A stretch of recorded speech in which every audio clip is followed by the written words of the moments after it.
Service accommodation is one of the fastest growing sectors within the hospitality industry. There's a trend amongst travellers, particularly families and groups, to choose the convenience of a property that's equipped like a home yet gives them more space for less money. Individual privately rented properties may dominate the supply in many areas, but serviced accommodation buildings are rapidly gaining a foothold in high demand city centre destinations. It's not surprising if you think about it. For a management company, it's a lot easier and a lot cheaper to manage 20 apartments in the same building than 20 apartments in different buildings.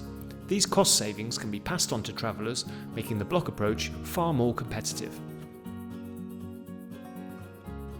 Serviced accommodation achieves similar room rates to a hotel, but the running costs are often much lower, mainly because far fewer staff are needed on the premises. These lower costs translate directly into more profits for investors. For a well-run property with a good occupancy level, the rental income from short-term tourist lettings can easily be double the level achieved from long-term tenancies. Not only that, but investors can purchase with a mortgage, which keeps more cash in the pocket and amplifies profits thanks to the phenomenal leverage power of low interest rates. When it comes to selling, serviced apartments have a viable secondary market that includes an operator buyback, sale to new investors, or individual sale to an owner-occupier who actually wants to live in the building. This adds important liquidity to the investment. Lastly, because units can be sold to owner-occupiers, traditional market forces can put upwards pressure on prices, particularly in areas of high demand, so exit values aren't solely driven by rental performance. It's not surprising then that buy-to-let investors want to get a piece of this action. While many investors have put cash into hotel rooms, serviced offices seem like a much smarter option. While the health of the residential property market can play a part in the success of a serviced accommodation investment, it's not likely to be the number one factor that needs to be considered. Tourist demand is the main driver of performance, so the property needs to be looked at in the context of accommodation availability, hotel occupancy, and room rates, as well as the ability of the management company to maximise profits from this type of activity. As a city, Liverpool has many attractions, which combine to deliver over 67 million tourist visitors from both domestic and international markets in 2017. This represented an economic contribution of over 4.5 billion, supporting more than 53,000 jobs. So why do people come here? The Beatles are one of Liverpool's biggest exports, and fans come from all over the world to hear the band's music, take in the Beatles experience, visit the Cavern Club, and enjoy tours around the city. Music is a big part of the arts in Liverpool. There's a vibrant scene that includes the International Music Festival, Creamfields, and big-name bands that also visit the Echo Arena and more recently Anfield. Every weekend, thousands of visitors come for a night out in the city. It's one of the top stag and hen party destinations in the UK, thanks to the compact size, crazy atmosphere, and huge range of bars, restaurants, nightclubs, and other venues. There are also over 50,000 students at universities in the city, which creates plenty of demand for accommodation. Friends, family, partners, and staff all need a place to stay when they visit. The maritime history is still an important part of Liverpool's appeal. There's an annual Mersey River Festival, visits from the Clipper tall ships, the River of Light, and the popular Maritime Museum. Culture vultures can also visit the Museum of Liverpool, the World Museum, or Tate Liverpool, as well as taking part in one of the many festivals held each year, such as Liverpool Pride. Football is a massive draw, with hotel space becoming extremely scarce most weekends during the season and on those famous European nights at Anfield. In fact, Liverpool and Manchester attract more football tourism than London, thanks to the enduring popularity of big clubs in the region. Other sports play their part too. Some of the golf courses in the region are on the British Open Circuit, which has been held at the links courses of Royal Liverpool, Birkdale, and Lytham and St Anne's. And don't forget the Grand National, held at Aintree every year, which also hosts many other races. So it seems that Liverpool is firmly on the tourist map, and with such a wide base of attractions, it's hard to see how it's suddenly going to go out of fashion, particularly with the weak sterling and increasing numbers of people in the UK deciding not to go abroad as often. With so much going on, it's really not that surprising that hotel occupancy rates in the city are now at record levels, hitting 78% last year thanks to a calendar of events that's full all year round. Serviced accommodation is quickly gaining in popularity, with a 6% increase in the number of nights stayed in this class of accommodation in 2018 compared to 2017. A big annual rise in demand that isn't being matched by correlating increases in supply.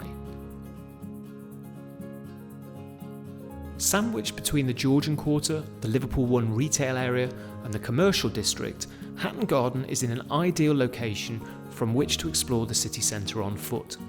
It's only 500 metres walk to the World Heritage UNESCO waterfront and just a couple of minutes walk from the buzz of all the nightlife on Matthew Street and the surrounding area. But the street it's located on is actually pretty quiet, which may be a welcome relief for some visitors. This quiet convenience is part of the attraction. It's 2 minutes walk to Moorfield Station and less than 5 minutes walk to Lime Street, which is on the West Coast Main Line connecting to Manchester in 30 minutes and London in around 2 hours. It's also only 30 minutes by taxi to Liverpool International Airport and 10 minutes to the ferry terminal. The building itself offers a mix of studios, 1-bed and 2-bed apartments, all of which are extremely spacious. Studios go up to 47 metres squared, 1-beds up to 51 metres squared, and the 2-beds up to 78 metres squared. That's a lot more space than you'd get with a hotel room. There's also a front desk, which will be manned 24 hours by a concierge, but with direct fob entry to the apartments from the secure underground car parking that's also available to purchase. In such a central location, parking is scarce. This sought-after commodity could add upwards of £1,000 to the annual net rental income, as well as increasing the number of visitor nights booked. The properties themselves are light, bright and airy, with spectacular views from the upper floors. 15 of the apartments come with terraces, ideal for a few drinks on a warm summer evening before heading out. All of the units come with quality fixtures and fittings, including smart kitchens, hydro massage baths and halogen lights throughout. But it's the rental returns from this development that really set it apart from other projects. Because the intention has always been to offer these properties as serviced accommodation, the lease makes provision for this activity, which is normally not permitted in residential buildings. We've modelled the returns based on a fairly modest level of occupancy, 65%. This is a long way short of the average occupancy rate for city centre hotels and serviced accommodation in Liverpool. The calculations also use a fairly modest nightly rate of £65 a night for studios, £90 a night for 1-bed apartments, and £128 per night for the 2-bed apartments, though I personally feel this last figure may well be quite a lot higher than that. There is an agreement for property marketing and management services in place that covers the listings, key service, check-in, check-out, maintenance, cleaning, insurance, and 24-hour guest communication, all the things that will need to be in place to make this an arm's length investment. Because the manager is looking after the whole block, they've agreed to offer these services at just 15% of the rental income. Great value for investors. We've also made deductions in our calculations from the gross rent for broadband, utilities, council tax, ground rent and service charge. Even allowing for all of this, the forecast net returns come out at up to 8% for studios, 11% for 1-beds, 11% or more for 2-beds. These are great yields, even when based on the conservative assumptions that we've used. Given that there's every chance occupancy could be considerably higher than 65% if the managing agent does a good job of filling the accommodation, there's also significant upside potential, particularly when you consider how central and accessible the location is. But as if that's not enough, mortgages hold the key for investors to really change the dynamics of this opportunity and turn it into a seriously profitable venture. Given that these units are being offered as short lets, the funding offered by lenders in this space is likely to be closer to a commercial loan than a buy-to-let mortgage. So for illustrative purposes, we've used an interest-only model with an interest rate of 4% based on 75% of the property value. This of course will only be available subject to status, and actual terms offered may vary from client to client. But the effect of using a mortgage is pretty incredible. Not only does it dramatically slash the amount of cash required to invest to a little more than 35 grand on the cheapest units, the wide gap between the mortgage interest rate and the net rental income means the leverage effect is extremely powerful. Based on just 65% occupancy and the conservative room rates that we've suggested, the return on actual cash invested will be boosted as high as 25% per year on the best performing units. Typically, this return will increase as the rental return grows year on year. So on this basis, the initial cash invested would be paid back within 4 years. That's quite incredible. Normally, this type of return would only be achievable with very risky investments, but that's really not the case with this deal. For a start, it's a pretty straightforward office redevelopment with minimal construction risk. That construction's been fully funded with an £8 million debt facility from Blackfinch Investments, so the developer doesn't even need any pre-sales to ensure the viability of the project. The payment structure is very attractive, with only 15% required on exchange of contracts. There's nothing further to pay until the project is completed.